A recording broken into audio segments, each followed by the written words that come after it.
प्यारे दोस्तों, अखिलेश जी की चिट्ठी कहानी आज हम देखने वाले हैं। तो समकालीन संवेदनशील कथाकार अखिलेश जी का जन्म 6 जून 1960 कादीपुर सुल्तानपुर उत्तर प्रदेश में हुआ। उनका मानना है कि एक लेखक राष्ट्र के आईने में अपने साहित्य को रचता है। वह जिस जगह पर रहता है, जिस चीज को देखता है, उसी को अपनी रचना में व्यक्त करता है। लेखक की दुनिया में देश बड़ी चीज है।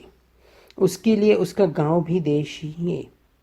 ज्वलंत समाज में मुद्दों को अपने कथानक का विषय बनाकर अखिलेश ने श्रेष्ठ साहित्य का सृजन किया है। उन्होंने अपने साहित्य में देश और समाज की बुनियादी समस्याओं को विशेष रूप से स्थान दिया है। इनके साहित्य में वर्तमान समय की मनुष्य विरोधी शक्तियों से आख्यायन की भिंडत भाषा की शक्ति,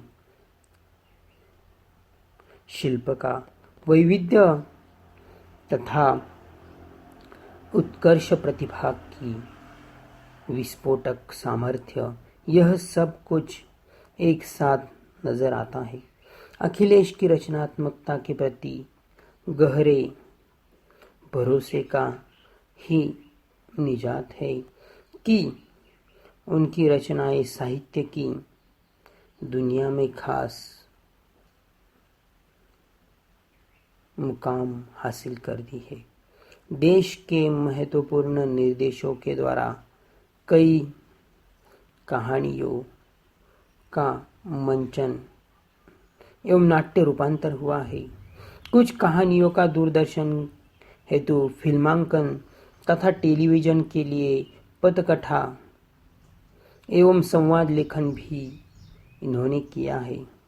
इनके भारतीय भाषाओं में इनकी रचनाओं के अनुवाद प्रकाशित हुए हैं।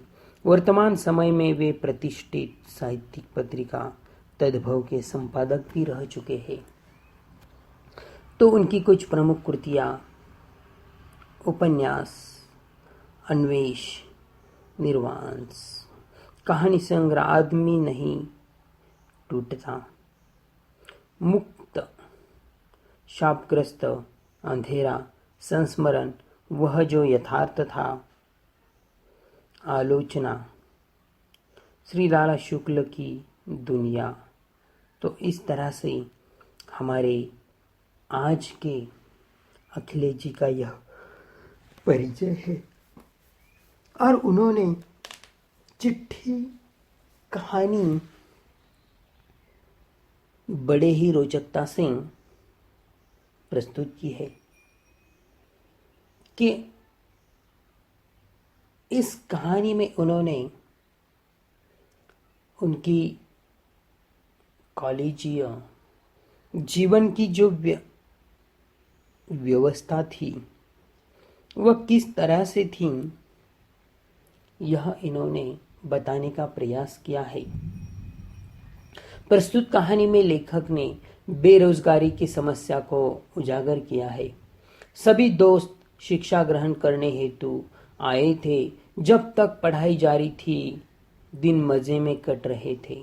लेकिन पढ़ाई खत्म होने के बाद असली जिंदगी शुरू हुई थी। जब भी कोई पूछता है कि क्या कर रहा है, तो दिल जोर से धड़कने लगता था।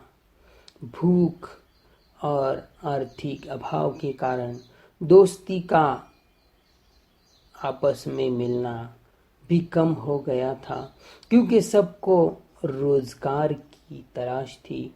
रोजगार न मिलने के कारण भूखे रहने की नौबत आ गई थी। अतः सबने निश्चय किया कि अपने अपने घर को वापस लौट जाएं। अतः सब अंतिम बार मिलना चाहते थे। विनोद ने सबको शराब पिलाई, सबने अपने अपने दुख व्यक्त किए। इस तरह विदाई समारोह बड़ी धूमधाम से मनाया। विदाई समारोह के खत्म होने के बाद जब वास्तव में विदा होने का समय आया, तब सभी दोस्त खूब फूट फूट कर रो गए। तब सबने यह निश्चय किया कि उनमें से जो भी जीवन में सुखी होगा सबको चिट्ठी लिखेगा। लेकिन आज तक किसी ने किसी को ना ही चिट्ठी लिखी और ना ही वह किसी से मिले। तो इस तरह से चिट्ठी कहानी में उन्होंने कॉलेजीय शिक्षा हासिल होने के उपरांत की जीवन व्यथा को व्यक्त किया है।